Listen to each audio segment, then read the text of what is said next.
मैं सीएमओ साहब से सवाल पूछूंगा और सीएमओ साहब के पास भी आऊंगा। मैं तमाम मीडिया वालों से अपील करना चाहता हूं कि जिन अस्पतालों में लापरवाही के चलते ऐसी घटनाएं होती हैं, सरकारी अस्पताल छोड़कर आशा ने अपने कमीशन के लिए प्राइवेट अस्पताल में भर्ती करा। ऑक्सीजन नहीं थी, वेंटिलेटर नहीं था और किसी भी तरीके की कोई सुविधा नहीं थी। पत्नी ने एक बेटी को जन्म दिया है, जन्म देने के बाद पत्नी की मृत्यु हो गई। आपने कहा कि ये स्थिति हमारे साथ तो हो गई है, जो भी घटना हो गई, लेकिन हम चाहते हैं ऐसे फर्जी अस्पताल बंद होने चाहिए ताकि क्षेत्रवासी कोई भी इस तरीके की मौत के घाट ना उतर पाए। ऐसे तमाम अस्पतालों की मैं फेहरिस्त तैयार करूंगा सिर्फ 2 दिन के अंदर और सारी फेहरिस्त लेके सीएमओ साहब से मिलूंगा। अभी हम आए हैं बदायूं रोड पर बिथरी विधायक डॉक्टर राघवेंद्र शर्मा जी के आवास पर, जहां पर कुछ लोग अपनी गुहार लगाने आए थे और उनकी गुहार दिल दहलाने वाली गुहार है। जो हमें यहाँ मिले हैं पीड़ित, उनसे पता करेंगे कि उनकी पत्नी की अस्पताल में मृत्यु हुई है, अस्पताल की लापरवाही के चलते, जिसकी शिकायत वो यहाँ करने आए हैं। उनसे पूरा हाल जानेंगे कि अस्पताल कैसे चल रहे हैं और अस्पतालों में क्या दुर्व्यवहार भी होता है पेशेंट के साथ और कैसी लापरवाही होती है। क्या नाम है आपका? नंदलाल।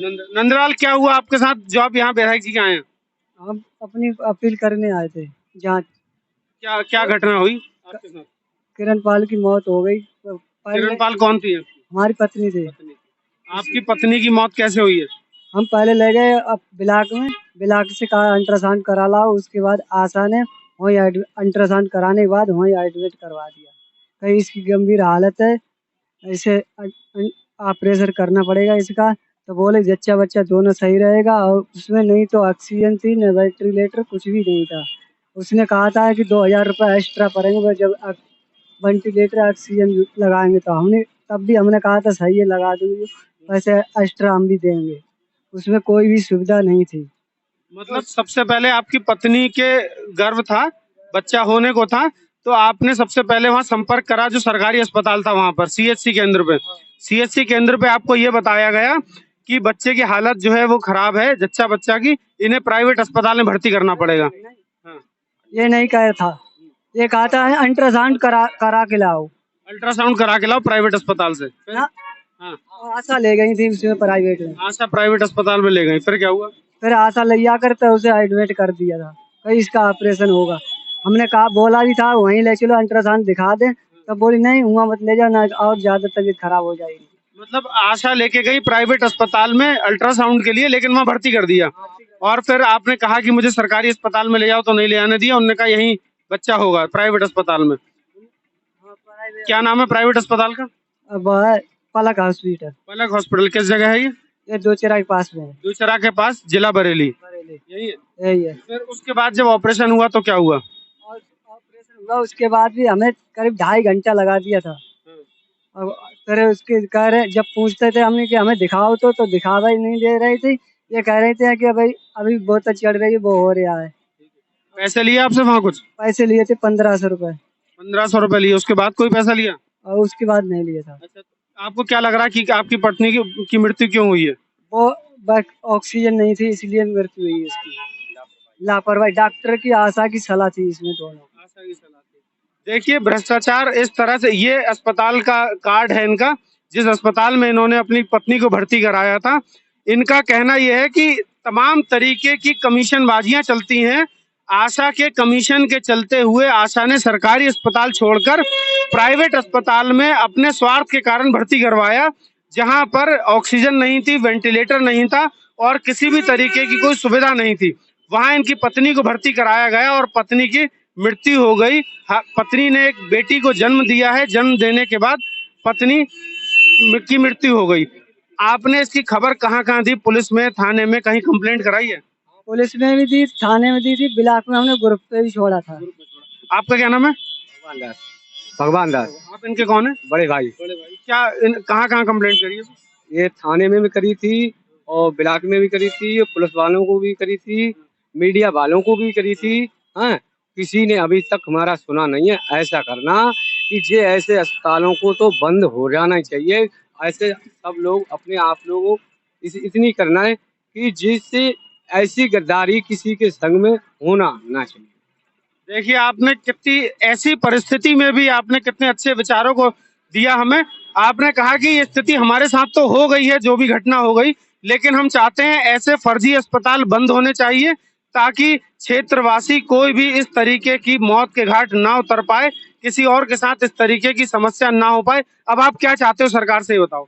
हम सरकार से ये चाहते हैं ये अस्पताल भी बंद हो जाए। हम ऐसे अस्पताल की कार्रवाई होना चाहिए, इन लोगों को जेल जाना चाहिए, जांच भी होना चाहिए, एसओ साहब भी आए, सीओ साहब भी आए। अंदर अस्पताल के अंदर जांच हुई, उसमें ऑक्सीजन भी नहीं पाई अभी गई। कोई एफआईआर लिखी है? एफआईआर लिख गई है, निकल डॉक्टर के खिलाफ एफआईआर लिखी है? एफआईआर तो लिखी है। अच्छा, एफआईआर कॉपी है आपके पास? कॉपी है हमारे पास।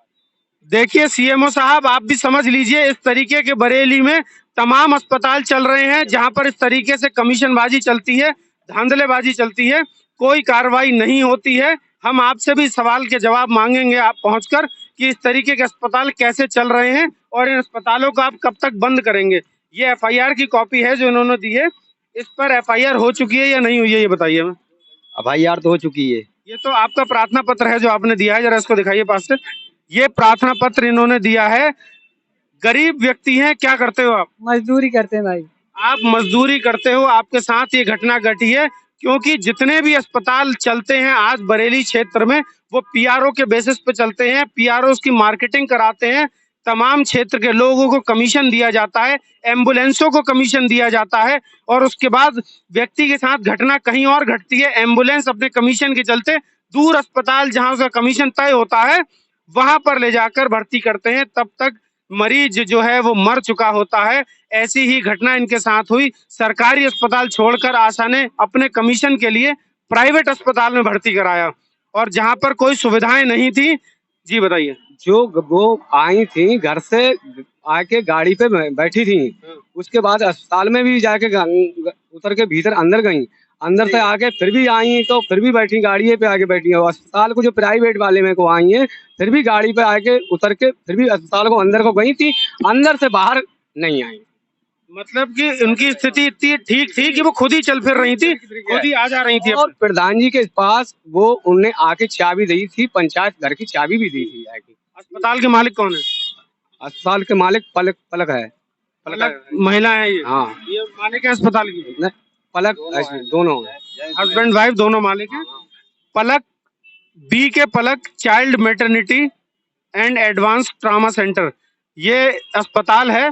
तमाम लोग हो सकता है अपनी खबरों में इस तरीके के अस्पतालों का नाम उजागर नहीं करते हैं, लेकिन हमें इस तरीके के नाम उजागर करने पड़ते हैं, इसलिए करने पड़ते हैं ताकि कोई और इन लोगों का शिकार ना बन पाए। यही वो अस्पताल है। ये जिस तरीके से ये घटना इन अस्पतालों में होती है, मैं तमाम मीडिया वालों से अपील करना चाहता हूं कि जिन अस्पतालों में लापरवाही के चलते ऐसी घटनाएं होती हैं, आपने बताया कि इंस्पेक्टर साहब गए, सीओ साहब गए और सबने देखा मौके पर ऑक्सीजन भी वहां नहीं है, वेंटिलेटर भी नहीं है, सुविधाएं भी नहीं है। इसलिए ऐसे अस्पतालों का नाम उजागर करना जरूरी होता है। पेशेंट मर सकते हैं, लेकिन तब मर सकते हैं जब बहुत टिपिकल कंडीशन में होते हैं। अच्छे खासे पेशेंट को ऐसे अस्पताल वाले मार देते हैं, इनके ऊपर सख्त से सख्त कार्रवाई होनी चाहिए। इस तरीके का भ्रष्टाचार बरेली में तमाम अस्पताल कर रहे हैं, जिनके पास ना कोई डिग्री है, ना कोई सर्टिफिकेट है, ना कोई उपलब्धियां हैं, और अगर हैं भी तो वो किस तरीके की हैं उस पर कोई जांच नहीं होती है। मैं सीएमओ साहब से सवाल पूछूंगा और सीएमओ साहब के पास भी आऊंगा कि ऐसे अस्पतालों पर आप कब तक अपनी मेहरबानी करते रहेंगे और सिस्टम की मेहरबानी इन अस्पतालों पर चलती रहेगी। ये अस्पताल क्यों नहीं बंद किए जा रहे हैं? ऐसे तमाम अस्पतालों की मैं फेहरिस्त तैयार करूंगा सिर्फ 2 दिन के अंदर, और सारी फेहरिस्त लेके सीएमओ साहब से मिलूंगा और जवाब मांगूंगा कि इस तरीके के अस्पतालों को संचालित कौन करा रहा है, किसकी कृपा इन अस्पतालों पर बरसी हुई है जो ये अस्पताल चल रहे हैं। बने रहिए हमारे साथ और देखते रहिए एक्सपोज टुडे। जय हिंद।